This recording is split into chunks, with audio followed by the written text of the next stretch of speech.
हर्षवर्धन सदगीर मानाच्या महाराष्ट्र केसरी कुस्ती स्पर्धेचा विजेता ठरलाय। महत्त्वाची बातमी, पुण्यामधल्या वाघोली इथे पार पडलेल्या या स्पर्धेमध्ये हर्षवर्धन सदगीरनं महेंद्र गायकवाड याच्यावर 4-3 विजय मिळवला।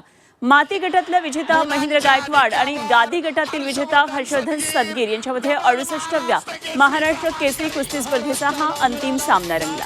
गायकवाडला मात देत सदगीर डबल महाराष्ट्र केसरीचा मानकरी ठरला आणि विशेष म्हणजे यंदाच्या महाराष्ट्र केसरी कुस्ती स्पर्धेतल्या अंतिम सामन्यामध्ये एकाच गुरुचे हे दोन चेले लढले।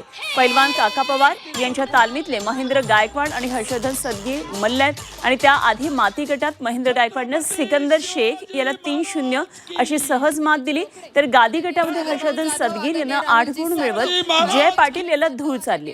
महाराष्ट्र केसरी कुस्ती स्पर्धेतील इतिहासामध्ये यंदा सर्वाधिक बक्षिसं ठेवण्यात आलेली।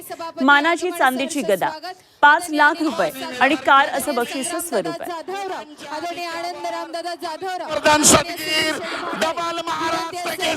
व्यासपीठावर उपस्थित राहावं। नगरसेविका आदरणीय उज्ज्वलाताई यादव उपस्थित झाले, हार्दिक स्वागत। यानंतर मंचावरती सन्मान पार पडतोय आमदार बापूसाहेब जीवापार प्रेम केलं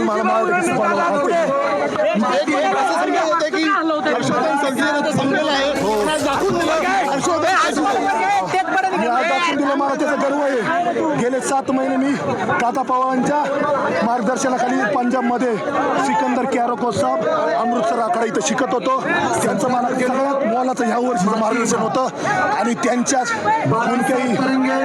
उनके उन्होंने सुनना चाहिए, उनके दिमाग से मैं आपको लड़ा और ये तगड़े तगड़े बंदों को महेंद्र गायकवाड़ जैसा इंडिया का स्टार प्लेयर को आज मैं हराया।